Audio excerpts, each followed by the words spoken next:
Okay, this is going to be a quick video on how to solve triangles when they are similar right triangles. We're going to just pick 3 of these problems to do together. First one being number 2, part A. So on this problem, our goal is to finish first the proportion and then use it to solve for this missing length. So just a couple of things. The x and the 8 right here came from this triangle, which I'm going to call the medium triangle because it has both x and 8 on it, and in terms of the 3 triangles in there, that one's the medium size.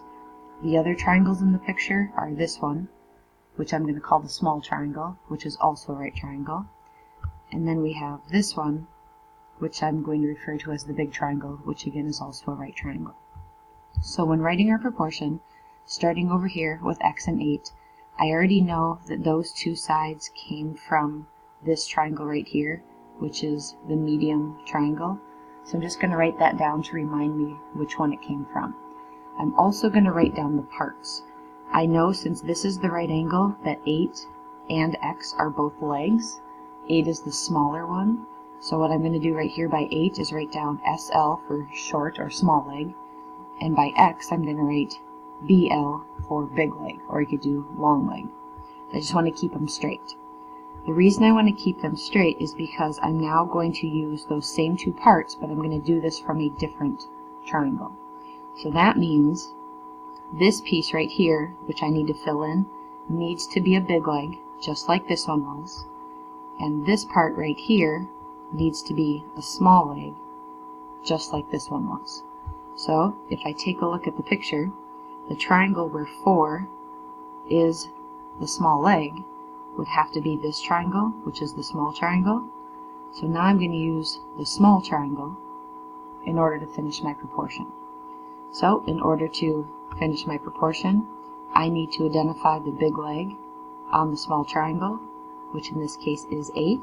So that means right here, I'm going to put in an 8. So now I can take this proportion and cross multiply. If I take 8 times 8, I get 64.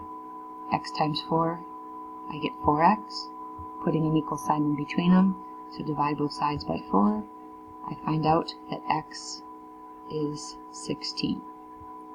I've now found this missing length, which should have been bigger than 8, okay, the bigger side, okay, and it's going to be 16. Let's try this 2 more times. Down here, we go to problem C. So on this one again, I've already started the proportion for you. I'm using 15 and x. So if I look at the picture, 15 and x came from this triangle right here. And on this triangle, the medium triangle, 15 is one of the legs. X is also one of the legs. 15 being the bigger leg, x being the smaller leg. So that means to finish my proportion, I need to write another fraction with a big leg and a small leg, but a different triangle. So if I take a look at my picture, this is already hinting that x should be the big leg on whichever other triangle I'm using. So if I find x, this would be the right angle. I know this is the big leg, so this is the number I need to put right here because that's a small leg from this small triangle. So it was not given to me, but since I know this whole length is 20 and this length is 15, I can subtract those 2 and find that this length is actually 5. So that means that 5 is going to go right here in my proportion, and now I can cross multiply to solve for x. So this one, a little different. When I cross multiply, x times x would give me x squared. 15 times 5 would give me 75. Don't forget to put the equal sign in between. So when you go to solve this one, you actually have to square root your 75 in order to get your x, and it turns out that your x would be 8.7 approximately. Alright, so in these 2 examples, I started the proportion for you. Eventually you're going to have to be able to do it where you have to make your own proportion on your own. So if I were to look at this problem, so I'm now on the 2nd page, problem D. If I take a look at this one, I know that I have to set up a proportion, kind of like how I have that drawn in blue. You just have to make sure you know which triangles you're working with when you do this. So I always like to start with X right here. So I look at X in the picture and I decide what triangle it's on. I can see X is on this triangle right here, the small triangle. So I'm going to try to start with this triangle first. If I take a look at what else I know, I also have a side length of 10. So documenting which sides those are, X is the smaller leg. Since 10 is across from the right angle, 10 is the hypotenuse. So I'm going to now pick another triangle, but those same two parts. So if I go over here, I need a small leg and I need a hypotenuse, but it must come from a different triangle.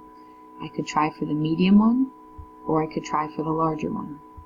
So if I look, I do know on this big triangle right here, where this is my right angle, I do know that the small leg is 10, and I was given the hypotenuse is 24. So I'm going to use the big triangle to help me solve for X.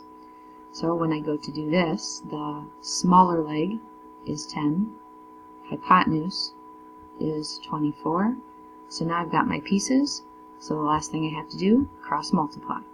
Keep in mind, if you take a look back at this triangle right here, the value of X should be smaller than 10. If it's not smaller than 10, it won't make sense, it would be wrong. So I cross multiply, 10 times 10 gives me 100, X times 24 gives me 24X, set these equal to each other.